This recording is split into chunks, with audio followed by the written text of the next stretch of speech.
Hi, Dr. Pulsifer here to talk about how to create a good, thorough review. Review of books, games, music, software, a great many things. My usual caveat, the slides are very wordy. That's for people who have impaired hearing and those who like lots of text notes. Sometimes I say near exactly what's on the slide, sometimes I go far afield, and I expect most people will listen to this screencast rather than watch it, because it amounts to an oral book. Even if you aren't a reviewer, you might want to write one occasionally. When I taught computer networking, I had my students write reviews of computer books because I felt that it was really good practice in writing. Even if you're not going to write one, you might occasionally want to tell your friends about something. Though your friends know you, so opinions might be okay, but opinions are like rear ends. Everyone's got one, and most people don't want yours. And that's not what a reviewer should supply. So most reviews stink because they say nothing more than whether the reviewer likes the book, film, game, whatever. Unfortunately, unless the viewer or reader knows the reviewer very well, that personal opinion isn't helpful. So I'm going to describe how to create a proper review, a professional review if you will, not merely an opinion and preference. And I'm talking about reviews of an item that might be consumed by someone. I'm not talking about reviews of appliances or computers. I'm talking about books, movies, plays, games, software, and so forth. I'm also not talking about the egregious crap you get in reviews. There are some really awful ones. For example, reviewers who haven't actually seen the game or other item that they're reviewing. Eric Lang says a game he had not even designed yet, but had been announced by Fantasy Flight Games, was reviewed and panned by someone who pretended he had inside information. It was an invention. And of course you have reviewers with an axe to grind. My game Dragon Rage has got fine reviews except in one case where somebody who ran a website called Drake's Flames pounded on it. Now, flames, what does that tell you? You know what flames are on the internet. And if you come to a point where you're well enough known, you are going to run into people who just have something against you. No particular reason. It may be surprising the first time it happens, but after a while you'll get used to it. And this was one of those cases. The guy had an axe to grind for reasons I have no idea why. And of course there are reviews of games that have only been described in Kickstarter and not been released.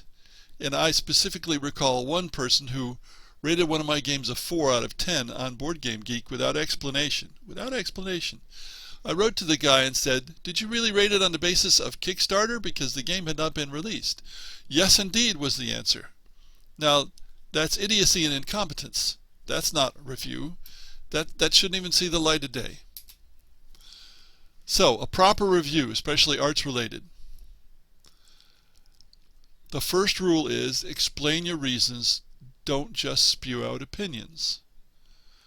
Because, again, your opinions are like rear ends. Most people don't want anything to do with yours. So the objective of any review is simple. It should let the reader or listener or viewer know whether he or she would like to read the book, see the movie, listen to the music, buy or only rent the game, or whatever. So any review has to answer 3 questions. 1, what is the author or creator trying to accomplish? And that usually includes who is the audience. 2, how well did they do it? 3, was it worth doing? Which ought to include why it was or wasn't worth doing. Now you've read or heard movie reviews that concentrate on the first point. The reviewer may recapitulate the entire plot, though that's not something you should do. Or it might concentrate on the second point, oohing and ahhing about how good the direction was, or the technical effects were, or how bad they were. Or it might concentrate on the third point, what a dumb idea, or socially relevant.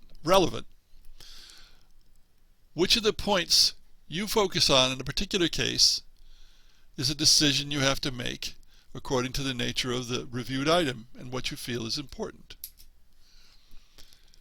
How about some common mistakes? The most common mistake a reviewer makes is to try to recapitulate the entire contents of the item in a short time. Don't. It's not only hard to do, it's often boring to listen to or read, and it might annoy the person reading the review if you give things away, if you have spoilers. I know that certainly annoys me.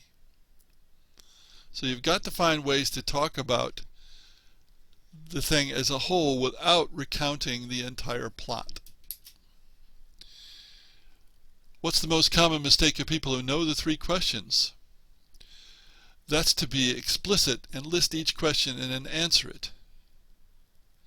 And then list the next question and answer it. No, the idea when you're writing a review is to write something that is a little bit entertaining in itself. So you want to answer the questions in the course of a narrative without drawing attention to the fact that you're answering those questions. When you read or hear a good movie review, for example, the questions are usually answered, but you're not aware of it as you read or listen. Now, there are a number of items often included in a review. For example, the title, the author, developer, designer, the publisher, if any, the date of publication or release. For games, usually include the platforms, player modes, rating, genre, cost, background of the developer, quotations from the backstory, what are the best and worst points of the game. You might also list your experience as a reviewer and what games you know well and give examples. In general, ask yourself, how do you choose reviewers to rely on? How do you pick out the unreliable ones? Don't do those things that are bad points to you. Now, at one time, reviews were almost always written. Now we have audio, as in podcasts, and we have video. How does the medium change the review process? In many ways, it doesn't change it at all. But pretty obviously, in a video review, you can show a lot more. It's easier than trying to describe with words. It's the old, quote, picture is worth 1,000 words, unquote. Good reviewers are responsible, and they do their best to help people understand what the thing they're reviewing is all about. That's what you need to do to be a professional style reviewer. Thanks for listening.